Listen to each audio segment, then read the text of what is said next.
하나님의 말씀은 출애굽기 20장 7절입니다. 하나님의 말씀은 출애굽기 20장 7절입니다. 출애굽기 20장 7절입니다. 너는 내 하나님 여호와 이름을 망령되게 부르지 말라. 여호와는 그 이름을 망령되게 부르는 자를 죄 없다 하지 아니하리라. 아멘. 말씀 제목은 하나님의 무게입니다. 하나님의 무게라는 제목으로 말씀을 나누도록 하겠습니다. 우리가 믿는 하나님, 그 하나님의 무게는 어느 정도 될까요? 물론 이 표현은 은유적인 표현입니다. 왜냐하면 하나님은 무게가 없기 때문에 그렇습니다. 왜냐? 하나님은 영이시기 때문에 그 영이신 하나님은 무게가 없습니다. 그럼 여기서 무게라는 표현은 얼마만큼 우리가 가치 있게 여기는가, 하나님을 무게감 있게 섬기는가에 대한 말입니다. 오늘날 우리가 하나님을 믿는데 내가 믿는 그 하나님이 어느 정도의 무게일까요? 성경시대나 오늘날 시대에 동일하게 하나님에 대한 무게를 딱 들여다볼 때에 하나님보다 더 사랑하는 것들이 더 가치 있기 때문에 하나님보다 더 무겁게 느끼고 실제로 거기에 쏠리게 됩니다. 마치 우리에게 저울이 있으면 무거운 대로 우리가 움직인다 할 때에 무거운 쪽으로 움직여지겠죠. 그런데 우리는 한없이 가벼운 하나님을 원합니다. 오늘날에 너무나 많은 부분에 있어서 가벼운 하나님이 유행을 따르고 있습니다. 설교도 아주 쉬워야 되고, 설교도 유행 따라서 설교가 되어져야 되는, 그리고 하나님 그분도 아주 가벼운 하나님으로 여기게 되어지는 그러한 일들이 벌어지고 있습니다. 그 대표적인 게 우리가 가벼운 복음, 값싼 은혜, 값싼 구원, 또 소위 기도 만능주의, 믿음 만능주의, 할 수 있다, you can do it, I can do it, we can do it 하는 소위 말하는 적극적인 사고방식, 그런 신념 체계, 그러한 것들이 신앙의 자리에 서 있어요. 그럼 그들에게서 하나님은 어느 정도인가?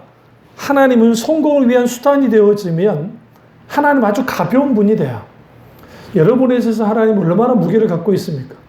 어떤 문제를 당할 때에 하나님을 의지하기보다 다른 것을 의지한다고 한다면 하나님은 우리에게 무게가 한없이 가벼운 거예요. 그러니까 가벼운 하나님을 왜 원하느냐? 하나님이 가벼워야 내 마음대로 할 수 있기 때문에 그렇습니다. 그런 하나님을 원하는 것이죠.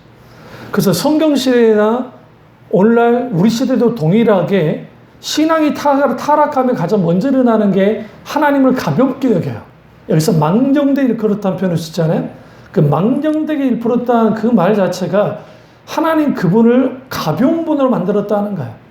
왜냐하면 망령되다는 히브리 샤우인데 그 뜻은 헛되다, 공허하다는 뜻이에요.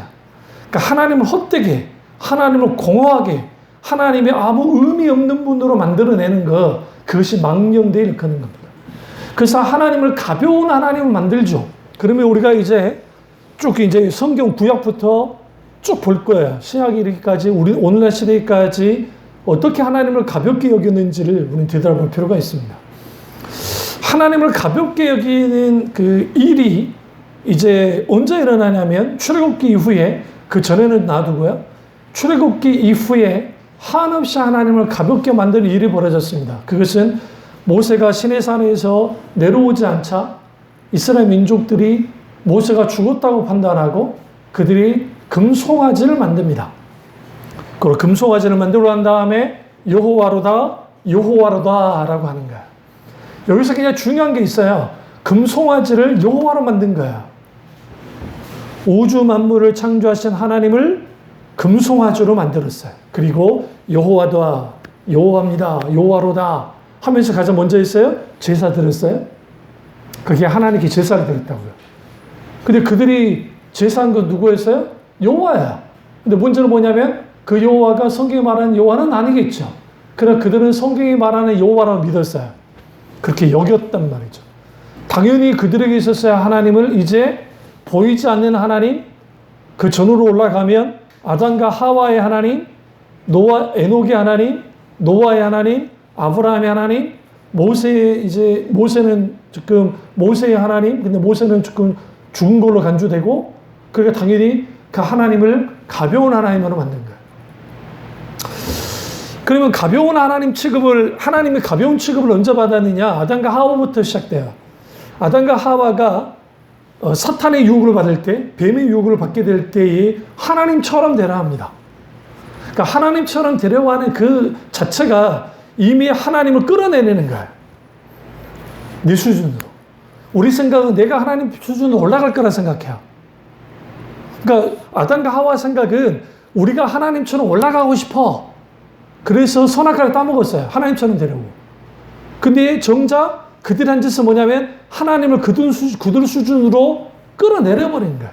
그런 하나님으로 취급해버린 거예요. 여기에 인간의 심각한 문제가 생겨요. 그러니까 오늘날에도 과학이 하나님 자리에 딱 서잖아요. 그 다음에 오늘날 경제, 소위 돈, 그게 하나님 자리에 딱 서요. 그럼 이제 그게 마치 하나님처럼 막 행동하는 것 같은데 하나님 같아요. 돈이 있으면 못할 게 없으니까. 근데 하나님을 끌어내리는 거예요. 마치 그 정도 수준의 하나님처럼. 그렇게 한 게 아담과 하와입니다. 그래서 아담과 하와의 타락 이후에 모든 인간은 하나님을 싫어하는 경향성과 떠나라는 경향성을 다 갖고 있어요. 아무리 신앙생활을 잘해도 영혼의 실증이 들어와요. 신앙에 대한 실증, 하나님에 대한 실증, 교회에 대한 실증, 설교에 대한 실증. 근데 왜 이런 것들이 생기냐면 자기의 영적 관리를 못해서 생기기도 하고, 또 하나는 하나님과 친밀하고 긴밀한 교제가 있지 못해서 생기기도 하고, 때로는 우리 앞에 수많은 문제들이, 어떤 큰 문제들이 있을 때 그런 게 생기기도 하고, 때로는 내가 영적 관리는 고사하고 내 시선이, 나의 방향이 잘못되어졌을 때 생기기도 해요. 또 인간은 연약함으로 생기기도 하고. 그래서 인간은 아주 연약해요. 그러니까 원하는 게 뭐냐면 하나님의 내 수준 정도 되면 될 것 같아. 그런데 여기서 내 수준이라는 게 내 능력의 수준이 아니라 내가 원하는 수준만큼의 하나님이면 되는 거야. 그 이상도 그 이하도 필요 없어. 그럼 거기서 수준은 뭐냐? 내게 도움 주는, 내 문제를 해결해 주는 정도의 하나님이면 돼. 그런데 굳이 하나님이 내 삶까지, 내 인생까지 파고 들어오기를 원치 않는 그런 일이 벌어지는 것이죠. 그래서 광야 이스라엘 백성들이 신의 산에서 하나님을 만들었죠. 금송아지를. 그랬을 때 그들이 주장한 거예요.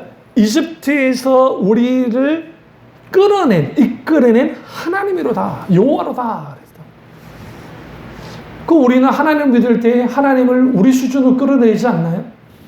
내 눈으로 내 생각으로 봤을 때 이루어질 것 같지 않아요.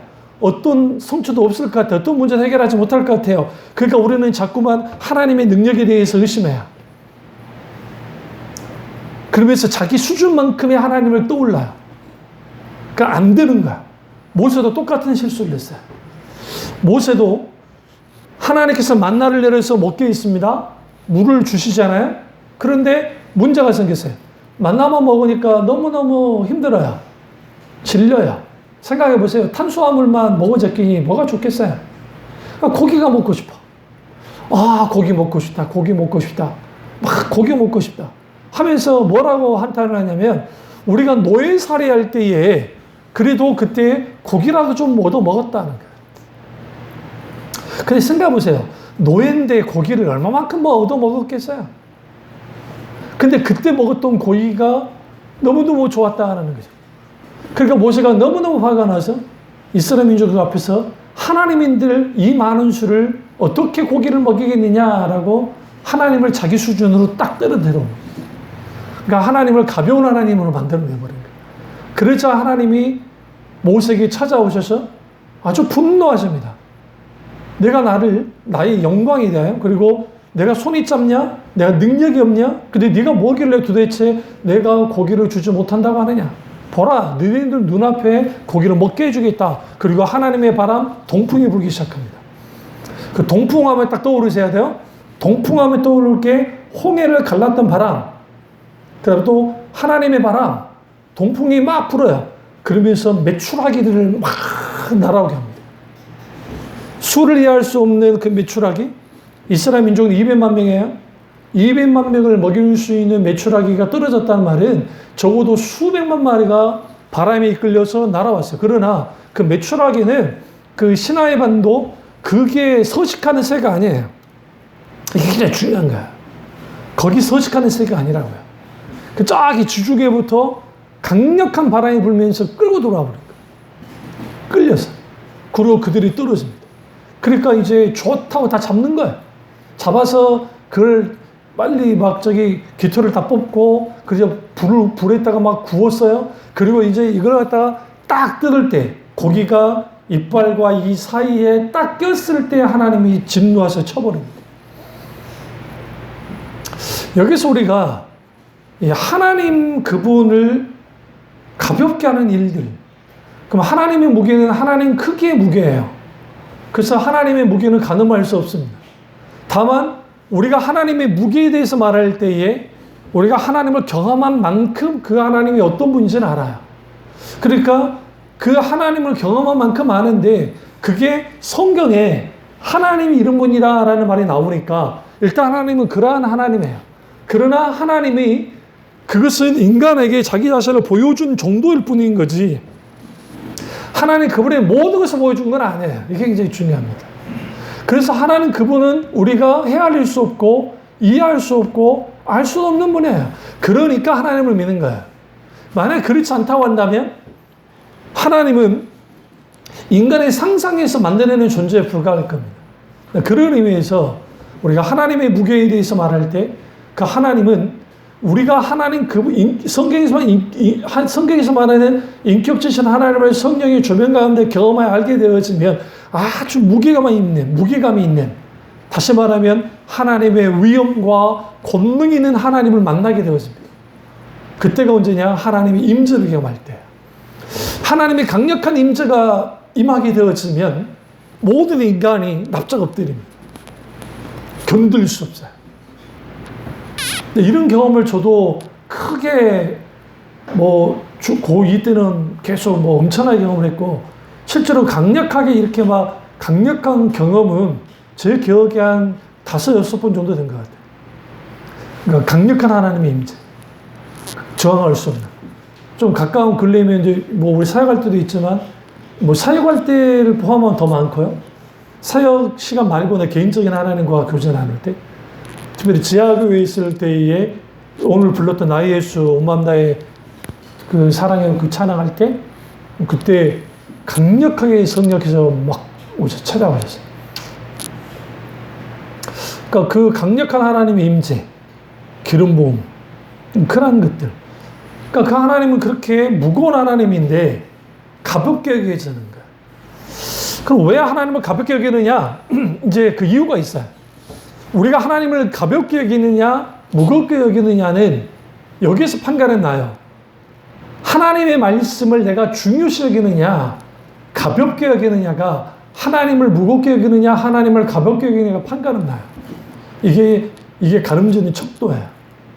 그러니까 하나님의 말씀을 따라 사는 사람과 자기 생각과 자기 계획과 자기 목적 가지고 사는 사람은 전혀 달라요. 그러다 보니까 우리는 흔히 어떤 실수들을 하냐면, 하나님의 말씀을 취사 선택해서 내게 뭔가 멀어지는, 내게 유리한 말씀으로 끌어들여서 사용하는 경우가 많아요.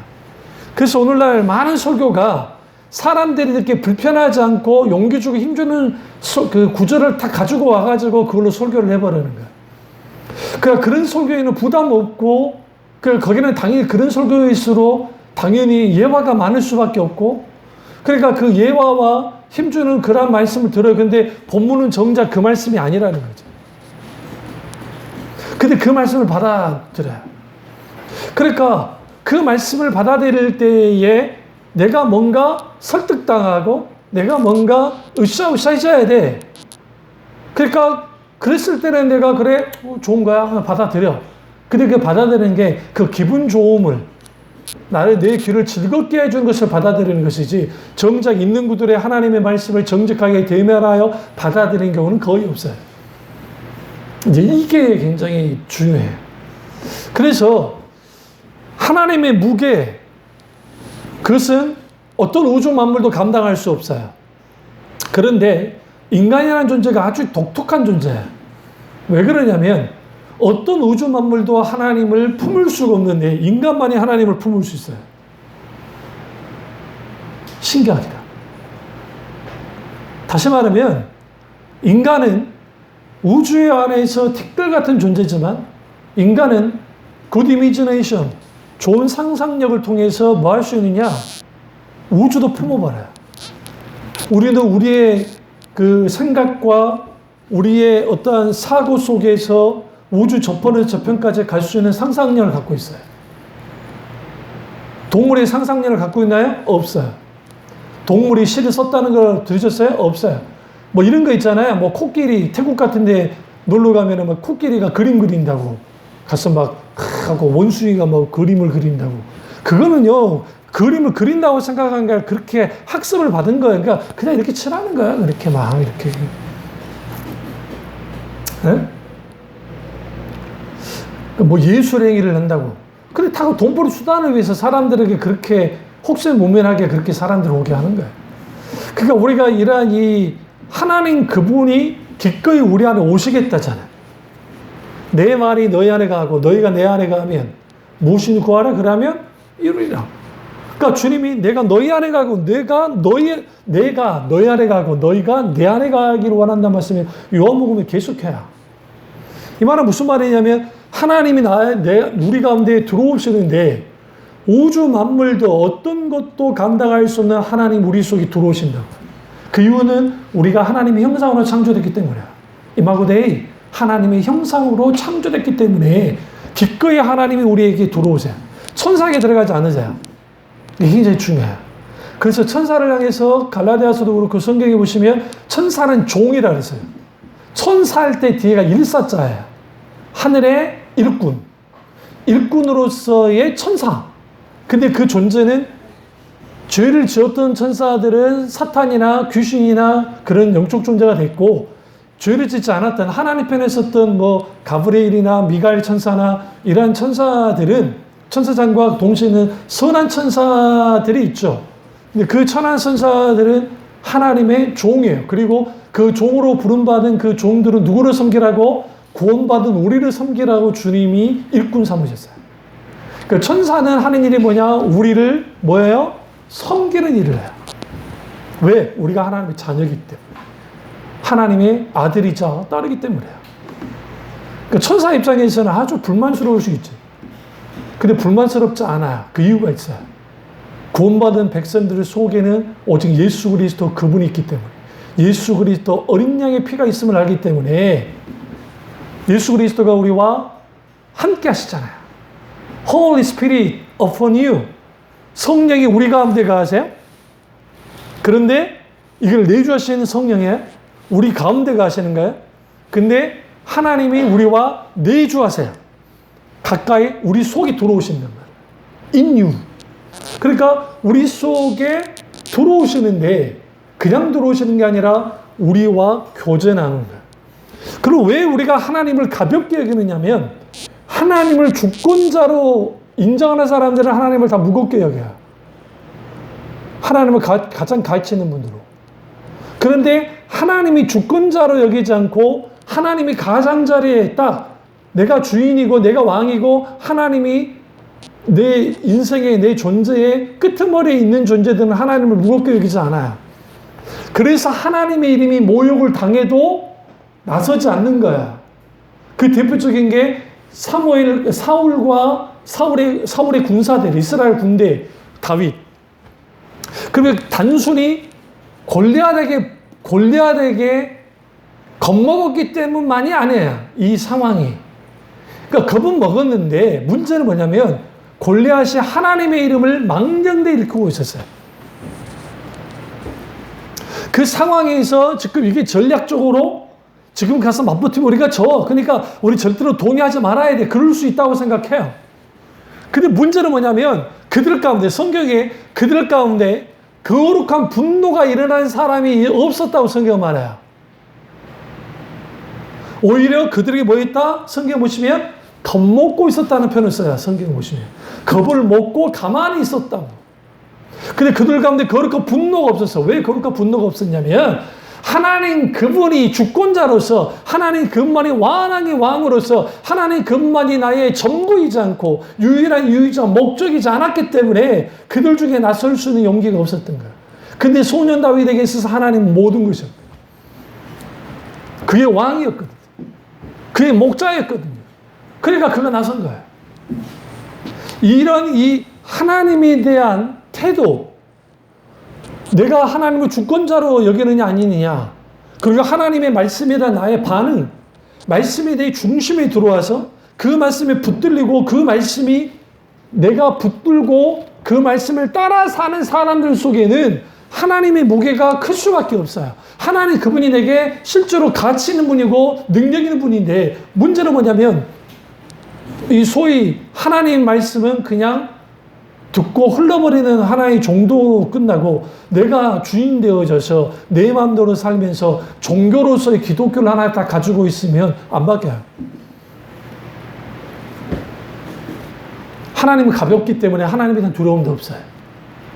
과거에는, 제가 어렸을 때에는 목사님들이 율법주의로 찍어 눌렀어요.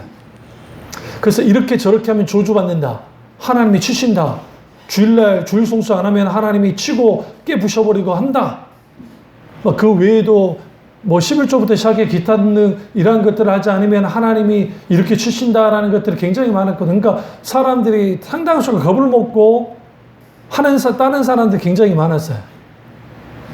그런데 세월이 지나면서 그나마 과거 시대는 그래도 설교에 대한 사모함이 컸기 때문에 정말 설교에 대한 사모함은 많이 컸어요. 근데 오늘날은 설교보다도 이제는 그들에게 필요한 것들, 그것이 프로그램이든 시스템이든 아니면 그것이 설교이든 어떤 것이든 간에 자기들의 필요를 채워주면 돼요.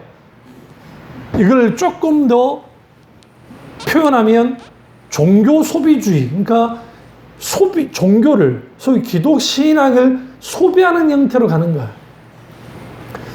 당연히 교인은 소비자가 되고 목회자는 판매자가 되는 거야. 그래서 이 관계가 되어져 버리면 세일을 해야 되잖아. 그러니까 예수를 세일해야 돼. 그래서 예수 믿고 복 받고, 그러니까 예수 믿고 천국도 가고 복도 받아라 라고 한 논리를 가지고 전도를 많이 했잖아요. 예수 믿고 천국 가고 복도 받으십시오, 복 받으십시오. 방점을 거기다 두죠. 그게 60년도, 70년도, 80년도, 90년도까지 통했는데, 이제 2000년도 딱, 그러니까 90년도 세기 말 딱 됐을 때 이런 게 통하지 않게 됐어요. 실제로. 그럼 왜 그러느냐? 당연히 예수를 세일을 해야지. 근데 예수님을 세일을 하려면 설교가 세일이 돼야 돼요.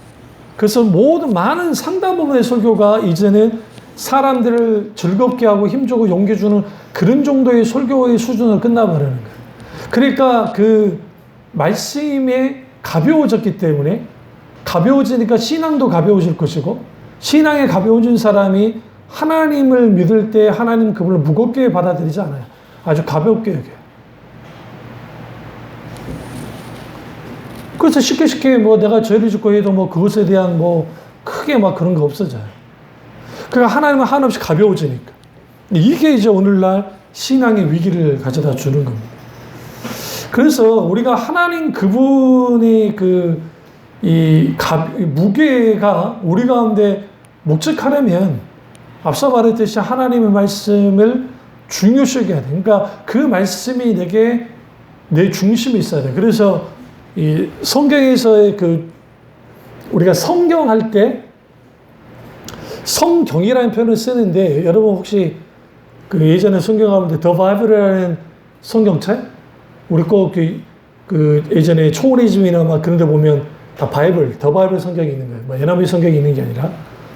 근데 바이블이라는 바이블이라는 영어 단어는 그냥 책이라는 뜻이에요. 근데 거기 정관사 더가 썼잖아요. 대문자로 더 바이블 하니까 그 책, 유일한 책, 그게 바이블이에요. 그래서 헬라어로 바이블을 비블로스라고 해요. 그냥 책이에요. 책.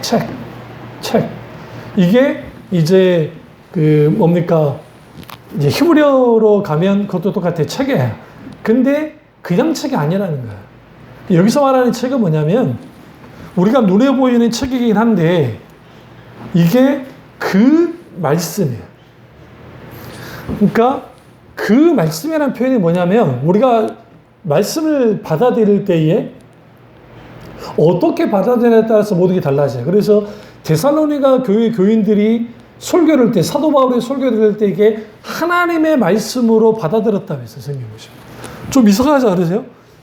설교인데 왜 하나님 말씀을 받아들였을까? 그 사람이 사도니까? 아니요. 그래서가 아니라, 잘 들으세요? 무비판적으로 받아들여라는 게 아니에요. 말씀에 비추어서 맞다면 하나님 말씀을 받아들여야 돼요. 맞다면.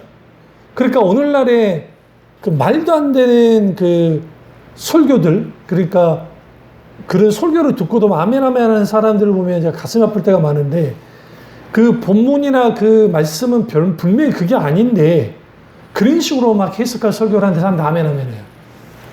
그게 뭐냐면 분별하지 못하기 때문에. 그러니까 베레아 교인들처럼 말씀을 들을 때, 말씀을 읽을 때 상고해야 돼요. 상고란 표현은 뭐냐면 티를 하나하나씩 티를 내가 제거하듯이 자세히 들여다보는 거야. 이걸 분별이라는 표현이 있어요. 말씀을 분별해야 돼요. 근데 그 분별한 말씀이 하나님의 말씀이라고 한다면 우리는 반드시 뭐 해야 되느냐? 당연히 하나님의 말씀을 깊이 들여다보고 그 말씀이 내게 있어서 아주 나를 강하게 붙드는, 나를 세우는 말씀으로서 그 말씀 받아들여야 돼요. 다시 말해 하나님 말씀을 받아들인다. 그런데 고린도 교인들이 그렇지 못했어요. 그러니까 고린도 교인들이 트집을 잡기를 사도 바울이 설교를 못한다고 트집을 잡았어요. 그러니까 서신서에 보시면 그 많은 교회를 사도 바울이 개척을 했는데, 근데 유일하게 고린도 교회만 사도 바울을 향해서 뭐라 하느냐? 설교가 시원치 않다 그랬다. 그러니까 바울이 이제 그 부분을 가지고 이제 변호를 하는 거죠. 그래, 니네 말대로 시원치 않다고 하자. 그러나 내가 전한 말씀과 이 말씀들은 진리 말씀임을 분명하게 강변하거든요. 그래서 말씀으로 나오라고. 그러니까 고린도 교인들에 있어서의 하나님은 한없이 가벼워요. 그러니까 거기에 싸움이 많이 난 거죠. 뭐 분파도 많고 자기들끼리 싸우고 은사가고 장난치고 성만찬할 때 자기들끼리 싸우고 당을 짓고 하는 일들. 사도 바울이 아주 속을 썩였던 교회가 고린도 교회예요. 뭐에 있어서 부족했어요? 하나님 말씀. 그러니까 그들의 하나님이 가벼워지는 거예요. 그러니까 우리가 그 구약이든 신약이든 신앙이 타락하면 하나님은 가벼워지는데, 근데 꼭 그냥 가벼워지는 것이 아니라 하나님 아닌 다른 대용품을 가지고 가벼워져요. 그래서 그 하나님의 무게는 하나님의 말씀, 그 말씀이 내 중심에 있느냐, 말씀에 붙들리고 붙들었느냐에 따라 달라지는 것이고, 두 번째는 하나님 대용품들을 다 깨부셔야 돼요. 그 하나님 대용품, 이걸 우상이라 그러는데, 대체품들. 하나님을 대체하는 것들. 그러면 하나님을 대체하는 것들이 뭐가 있느냐? 종교적인 소위 환타지 매뉴얼을 다 없애버려야 돼요. 종교적인 환타지 매뉴얼이라는 말은 무슨 말이냐면, 이렇게 했더니 기적이 일어났어 라고 하는 것들이에요. 왜 그러냐면, 이런 사람들이 하나님을 몰라도 한참 몰라서 이런 말들을 하는 거예요. 하나님이 기적의 역사를 이루실 때는 거의 반복전한 적이 없어요. 성경 자세히 보세요. 홍해를 갈라뜰 때와 요단강을 가를 때의 차이가 있어요. 홍해는 밤새도록 동풍이 불어서 육지로 만들었고, 홍해 때 요단강은 계속 물이 흘렀어요. 발목까지. 이렇게. 흘렀는데 들어가라 하셨다고요. 그러니까 법궤를 앞세우고 들어갔어요. 제일 앞에 당연히 여호수아가 섰겠죠. 모세가 섰겠죠. 여호수아가. 그리고 이제 법궤를 거죠. 그리고 물 중앙에 왔을 때 물의 흐름이 끊겼다 했다고요. 물의 흐름이 끊겼다는 것은 물이 이제 위쪽으로 벽이 생겼던 위쪽으로 하고, 밑에는 당연히 물의 흐름이 끊겼으니 밑에는 물이 사라졌겠죠. 그러니까 홍해 때는 양쪽에 벽이 세워져서 건너게 했고, 요단강 때는 위에 물이 흐름이 끊기고 걸어요. 그런데 마른 땅을 걸었던, 홍해에 걸었던 이스라엘 백성들과 젖은 땅을 걸어야 된, 물이 있는데 들어가야 된 요단강 기적의 사건은 전혀 달라요. 예수님이 소경을 고칠 때 어쩔 때는 진흙을 갖다 묻혀가지고 막 눈에다가 발라서 그 주님이 기도하셔 낫기도 하고, 때로는 주님이 그냥 손만 만져도 낫기도 하고. 근데 우리가 그 실로암 목가에 가서 시체라고 했던 그 사람은 주님이 그냥 안수만 해주셨어요. 안수만 아니라 그 진흙을 발라서 하고 이제 주님이 이제 가서 시체라고 하셨어요. 근데 갔는데 안 나왔어요. 조금 나왔어요. 그러니까 나무 토막 같은 거 보입니다. 다시 예수님께 왔어요. 그러니까 예수님이 기도해 주시자 완전히 낫거든요. 보게 되거든요. 그 외에도 수많은 예수님의 기적들이 달라요. 구약도 보세요. 구약에 있어서 뭐 엘리야의 노마는 수많은 기적들을 모세에 통한 하나님의 역사들이 일정한 패턴 가지고 움직이지 않아요. 일정한 어떤 매뉴얼 가지고 움직이지 않아요. 왜? 하나님이 주권자이기 때문에. 하나님이 뜻 가운데서 역사를 해요. 그러니까 왜 신앙 매뉴, 소위 기적의 매뉴얼, 기적의 환타지를 이렇게 만들어내냐면 하나님 그런 분이라고 하는 거예요. 그러니까 사람들은 무슨 생각하냐면 그러니까 하나님은 정말 대단한 분이라는 거죠. 그래서 하나님 높여지는 것 같아요. 그런데 그렇게 하면 하나님이 거기에서 뭐해? 역사해라고 하는 그런 정도의 하나님으로 만들어 놓은 거예요. 그러니까 우리가 이렇게 하면 하나님이 역사할 수밖에 없는 분으로 취급받는 일이 벌어지는 거예요. 이게 문제인 거예요. 그러한 일들이 비일비재하게 일어나요. 그러니까 하나님이 역사하실 때는 하나님이 주권 가지고 역사한다. 우리가 무슨 기도 많이 하고 뭐 한다 할지라도 무조건 일어나는 게 아니에요. 하나님의 뜻과 의중과 계획 속에서 하나님이 우리에게 최선으로서 역사하실 때 있어요. 그런데 때로는 아니라고 하실 때도 있어요. 그 대표적인 게 사도 바울이죠. 그 병을 치료해주지 않았어요. 이게 굉장히 중요해요. 오히려 그것이 은혜가 된다고 지금 말씀하시죠. 여기에서 우리는 볼 게 뭐냐면 하나님을 왜 가볍게 만들어 놓느냐. 그래서 은사주의자들 교회에 가보면 한없이 하나님의 크신 분 같아요. 왜냐하면 거기에 막 기적의 하나님을 보십시오. 거기서 막 이조로 같은 사람이 막 여기에 막 갑자기 안에 안개가 꼈습니다. 막 무지개 나타났습니다. 천사가 나타났습니다. 그러니까 사람들이 아멘 아멘 아멘 아멘. 이추석 씨도 한참 날릴 때 막 사진을 찍었는데 거기에 캠프파이어 거기에 하나님 예수님이 거기에 강림한 것 같은 사진을 봐라. 여기 예수님이 막 오셨던 그 사람 여기 아멘 아멘. 예전에 할렐루야 이단 김계아가 할 때 거기에 가면 거기 그 포천에 있는 할렐루야 기도원 가서 그 물을 떠서 마시면 발라도 막 낫고 마시면 낫고 위장병도 낫고 수질 검사를 했더니 불합격 판정 나고 거기서 막 발을 씻고 받아가고 그거 마시고 그러면서 하는 말이 내 아는 내 동기 목사님인데 그 목사님도 그 짓을 해요. 거기 막 기적이 일어난다는. 근데 심리적인 플라시보 효과예요. 하나님이 여러분 어떤 기적의 장소를 만들어 놓고 역사하지 않아요. 그런 경우는 없어요. 착각하지 마셔야 되는 게 저나 여러분이 저기 성지순례 가가지고 지금 성전터가 있거든요. 지금 이제 원래 지금 그 알아크사 사원하고 황금도원 사원 말고 좀 이쪽으로 오면 거기 하나 건물 하나 작게 이렇게 사람들이 이렇게 만드는 거기가 지금 사실상 그 대부분의 그 고고학자들이나 신학자들이 거기가 지성소라 봐요. 그 자리가. 그래서 거기가 성전터가 거기 있어요. 성전 자리가. 그러니까 거기는 우리는 들어가는 유대인들 절대로 거기 안 와요. 그러니까 거기 있는 사람은 다 100% 이방인이에요. 그러니까 우리나 뭐 그 사람 외에는 유대인들 절대로 거기는 안 가요. 근데 거기에서 우리가 지성소 자리에 탁 앉아가지고 하나님 더 역사 줍니까? 통곡의 벽에 가가지고 기도하면 거기 기도 명당 자리예요.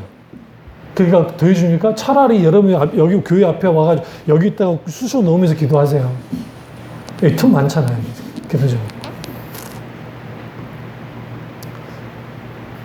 이게 일종의 미션화되는 하나님이에요. 그러니까 베데스다 연못에 들어가면 낫는다고 하는 표현이 가로로 돼 있어, 가로로. 가로로 있는 게 뭐냐면 사람들의 소문을 써놓은 거예요, 성경에. 이 사도 요한이. 그러니까 사람들은 거기 들어가면은 첫 번째 물이 동할 때 들어가면은 낫는다. 그게 진짜 낫다는 게 아니에요.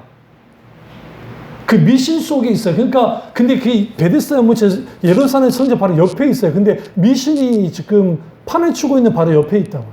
그리고 그 행각도 그게 치유의 신이었던 그 여신이에요. 헬라 여신, 그리스 여신.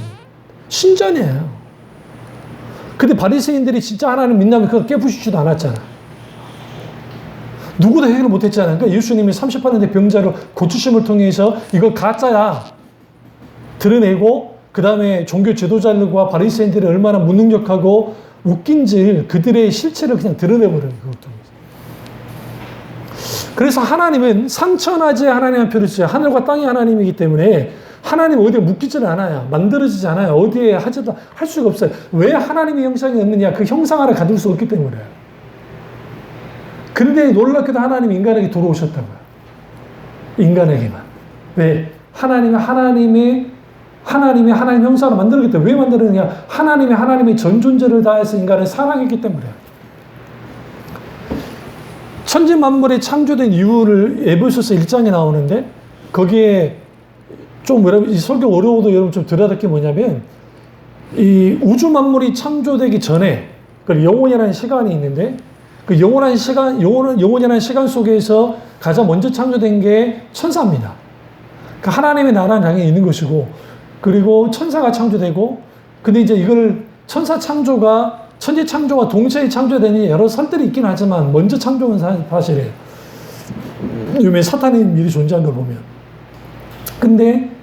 그런데 에베소서를 보시면 영원 전에 하나님이 인간을 구속하기로 결정했다는 표현을 써요. 창세전에. 이 표현이 굉장히 충격적인 말이에요. 왜 그러냐면 아담과 하와를 창조하기 전에 이미 주님이 구원을 결정하셨다. 이 말은 하나님이 아담과 하와 창조해 놓고 갑자기 그 아담과 하와가 타락을 해가지고 예수님을 이 땅에 십자가에 못 박여 죽으시려고 구속을 계획한 게 아니라는 사실이에요. 그러면 하나님은 어떻게 인간을 창조했느냐? 우주 만물을 창조했느냐? 우주 만물을 창조한 이유는 딱 한 가지예요. 인간을 위해서.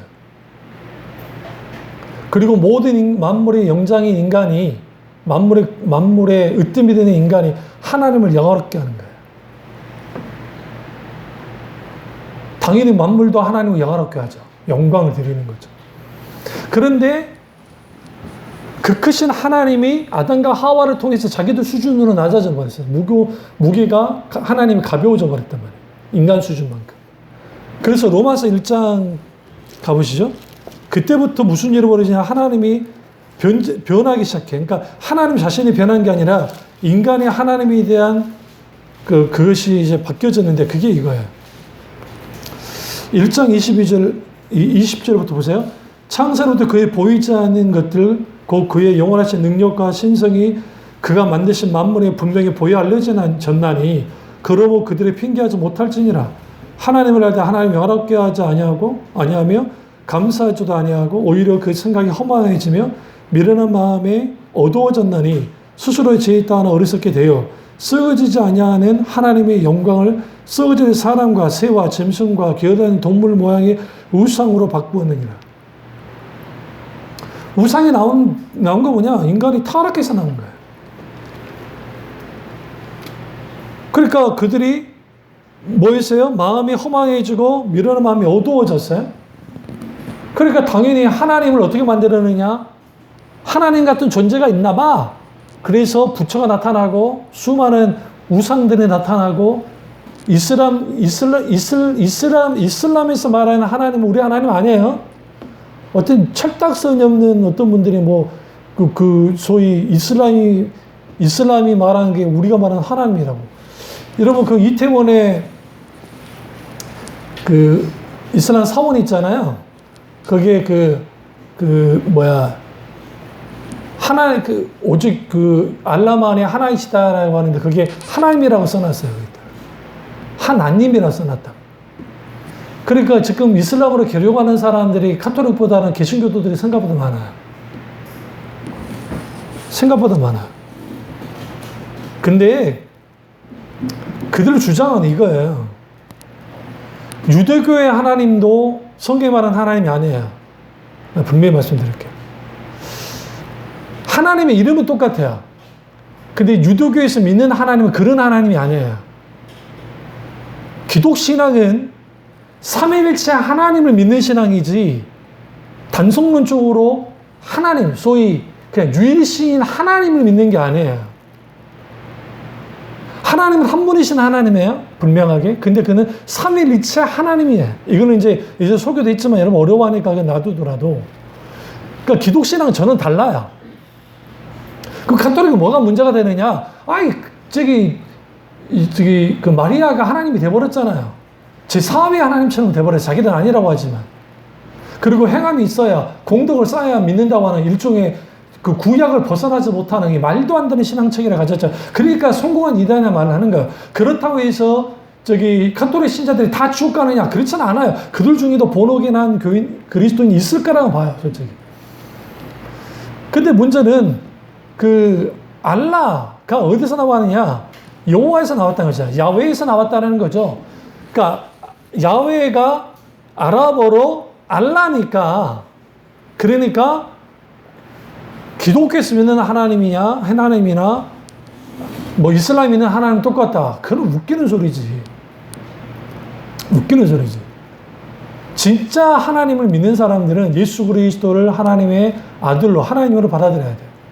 왜냐하면 요한복음 10장에서도 그 예수님이 뭐라 했어요? 나를 본 자 곧 아버지를 본 자라고 주님 말씀하셨어요. 나로 말미암지 않고서는 아버지로 나아갈 자도 없고. 그러면 예수 그리스도가 하나님이심을 믿는 자들, 예수 그리스도가 하나님의 아들임을 믿는 자들만이 성경에서 말하는 삼위일체 하나님을 믿는 거예요. 그러니까 이슬람 교도들은 하나님을 엄청나게 높여요. 알라를. 감히 그 앞에서 뭐 할 수 없어요. 왜냐하면 율법주의니까. 그래서 그 율법으로도 벗어나면 지옥 가니까. 그러니까 거기는 매여 있어요. 그러니까 언뜻 보면 참 신앙이 좋은 것 같아. 그러니까 뭉쳐있고 그 집단으로 믿음이 굉장히 좋은 것 같아. 응? 잘 들여다보시면. 그리고 거기는 어쨌든 강압적으로라도 문화적으로라도 그 이슬람의 분위기가 있으니까. 그러나 사실 뚜껑을 열고 깊이 들여다보면 그렇지 못해요. 신에 대한 막연함만 가지고 있어요. 그러니까 그 존재가 어떤 존재인지는 몰라요. 물론 그 파 속에는 신비주의파가 있긴 있어요. 이슬람에서. 유도 종교에서도 신비주의파가 있어요. 막 황홀경에 빠지고 근데 이거는 그게 아니라 소위 조로아스토교, 마니교, 그런 남녀 호랑개교, 신도이즘, 일본에서 들은 신도이즘, 그런 거 다, 거기도 다 막 자기들만의 황홀경에 빠지는 종교적 신비주의가 있어요. 그럼 왜 그러느냐? 그런 식으로 하나님을 경험할 수 있다고 생각하니까. 그래서 극단적인 은사주의자는 잘못된 은사주의 교육 속에서 하나님 경험을 많이 하는데, 근데 거기에 인위적으로 막 조종하는 경우가 많아요. 분위기 띄우고 막 해가지고 사람들 거기서 그러니까 예전에 세물교 선교회 그 컨퍼런스를 가게 되면 찬양 들어가기도 전에 먼저 돌잖아요. 몰라요? 돌았던 사람 못 봤어요? 있어요. 찬양 시작하니까 목사님이 지적을 했잖아요. 그러지 말라고. 그러니까 왜 그러느냐? 하나님을 경험할 때는 성령께서 우리 가운데 역사하실 때 주님, 물론 때로는 이제 술 취한 듯 보였다는 그 사도행전에 나타나는 1장, 2장에 나타나는 그러듯이 그럴 수도 있어요. 그러나 대부분 보면은 예수 그리스도 높여주고 열매를 되다 보면 그게 진짜 하나님 역사인지 아닌지를 알게 되는 거예요. 그런데 분명한 것은 우리가 믿는 하나님은 소위 카톨릭식의 하나님은 아니고, 물론 그들의 교리 중에서 옳은 것도 있으니까 받아들여야겠죠. 그러나 이슬람식 아니에요. 그럼 왜 그러느냐?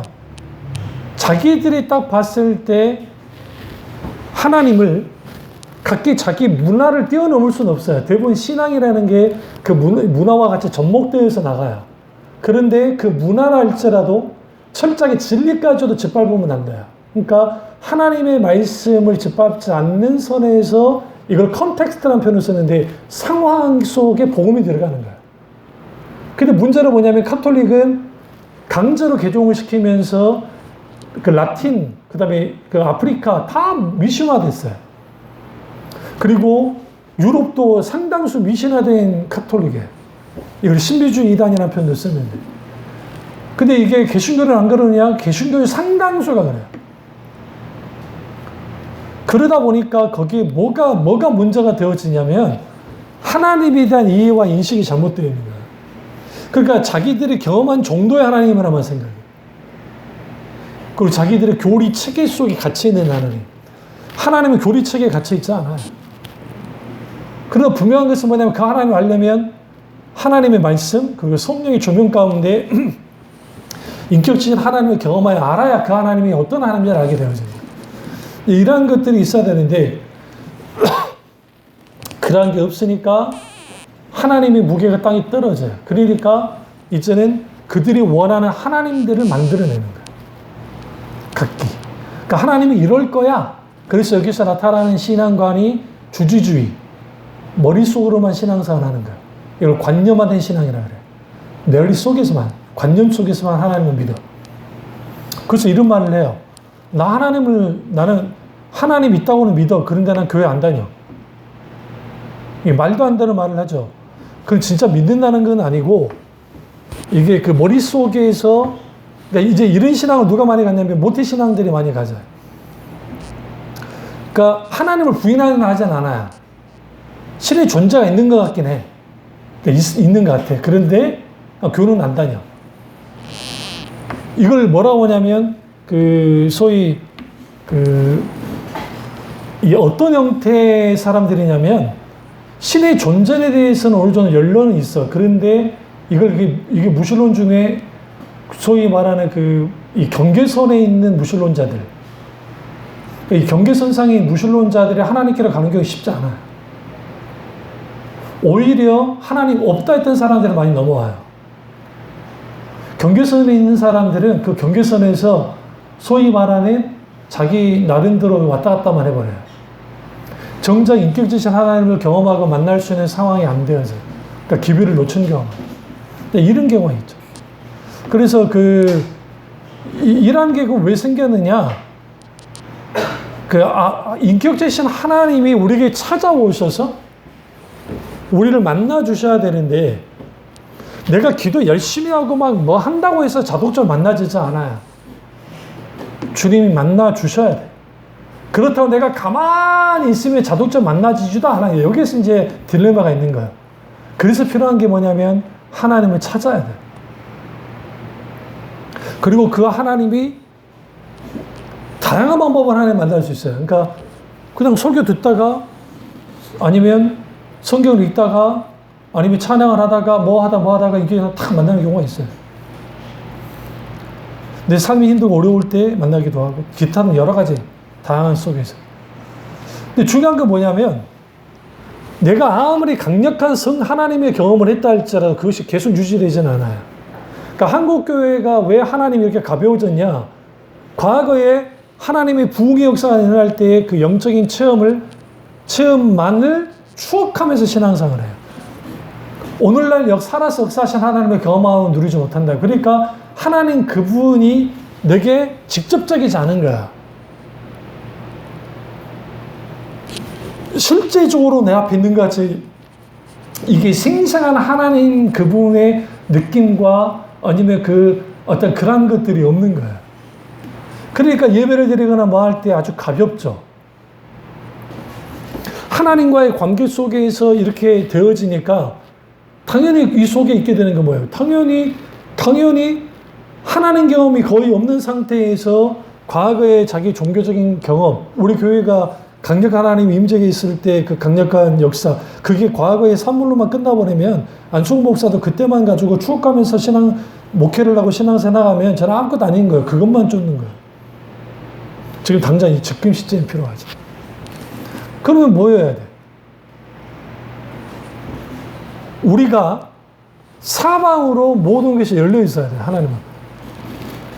그리고 그 하나님이 내게 계속적으로 찾아오시니까, 하나님은 내게서 말을 거신 분이니까, 그래도 당연히 우리는 하나님과 계속 교제를 나눠야 돼.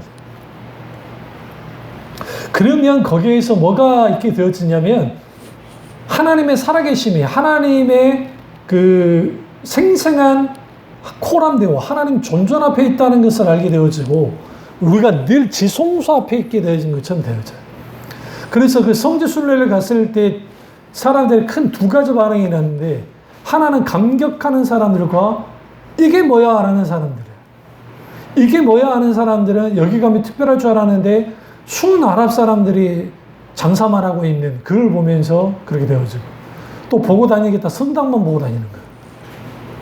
성당도 한두 번 봐야 그렇지. 그 저기 뭐 독일의 쾰른 성당이나 또 바티칸 성당, 베드로 성당이나 그런 거 정말 볼만하지. 어마어마히 크니까. 근데 뭐 그렇지.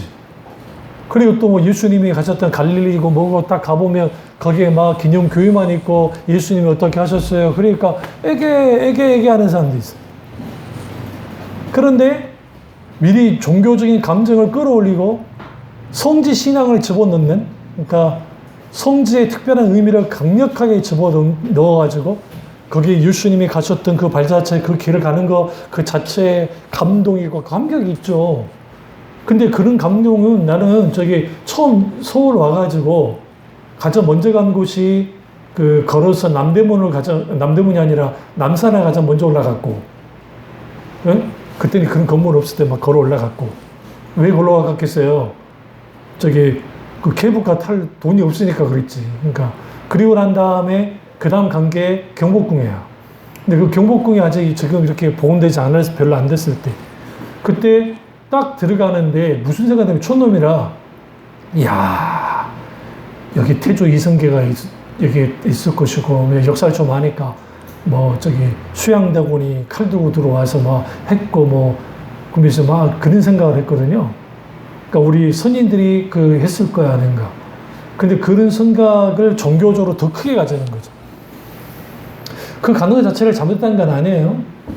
그런데 감사한 건데, 거기에 막 의미를 두니까 거기서 막 펑펑 우는데 그게 감정적인 것이지, 사실상 하나님의 은혜 가운데 되어지는 것은 별개의 문제. 성령이 그렇게 하셔서 그렇게 할 수도 있어요. 그러니까 그런 걸 잘 하시는 목사님도 있어요. 막 굉장히 막 감동을 주면서 막 가이드하면서 막 하면 사람들이 거기에, 그러니까 우리 교인들이 나랑 다니면 그걸 기대를 하지 말아야 돼. 내가 이렇게 이 부분이 이런 겁니다. 내가 조용히 묵상하든지 이렇게 합시다. 그렇게 하면서 끌고 나가겠지만, 가게 되면. 근데 이제 그 왜 그러느냐? 하나님 경험을 할 때 매뉴얼이나 그런 말씀 드렸잖아요. 어떤 특별한 장소, 어떠한 곳에 뭔가 있을 것이라고 생각하는 것들은 이미 예수 그리스도가 모든 것을 다 이루었기 때문에 없어요. 그래서 나와 주의 이름으로 두세 사람이 모이는 곳에 내가 함께 하신다 했잖아요. 그 장소가 어디에 있든 간에 주님의 이름으로 모일 때 주님 함께 하세요. 그것이 어느 곳에 상관없어요. 그러니까 차에서 내가 주님을 찾을 수도 있고, 버스 타다가 지하철 타다가 아니면 뭐 하다가 계속 그 장소가 하나님과 나 사이에 지성소가 돼. 그렇다고 해서 구별된 장소가 필요 없다는 건 아니에요. 교회 같은 어떤 골방 기도를 하는 그런 구별된 장소가 필요하긴 하지만, 우리는 어떤 장소나 그런 데 묶여 있지 않아요. 그래서 무슨 뭐 제3성전을 지어야 된다 막 주장하는 사람들이, 이게 말도 안 되는 것이, 그게 뭐 성경에서 이제 이건 여기까지 말하면 복잡하니까 어쨌든 우리가 하나님 그분의 무게는, 이 말씀 끝내겠습니다. 지금 하나님의 임재를 누리고 있는가? 성령의 기름과 임재 가운데 있는가? 하나님 말씀이 내 중심에 자리 잡고 나를 강하게 붙들고 있는가? 그것에 따라서 내가 정말 하나님의 무게감을 가지고 신앙생활을 하고, 내 삶의 연장에 하나님의 살아계심이 나타나고 있는가? 내 중심에 하나님과 친밀한 교제를 나누고 있는가? 이 모든 것들이 있는 사람이 하나님의 무게를 가지고 신앙생활을 해나가요. 그리고 무엇보다 하나님의 무게를 느끼는 사람들의 특징들은 뭐냐면, 하나님이 아주 가까이 계시다는 걸 알아요. 이게 굉장히 중요합니다. 우리 이 사실을 알고 하나님을 가벼운 분이 아니라 하나님의 하나님 그분의 하나님으로서, 그러니까 하나님은 하나님 크기만큼, 하나님 무게만큼의 하나님으로서 온전히 영광을 드리고 섬기는 저와 여러분 되시기를 주님으로 축원합니다. 기도하겠습니다. 기도하실 때 이 말씀이 나의 말씀이자 우리 말씀에 대해 잠깐 기도하겠습니다.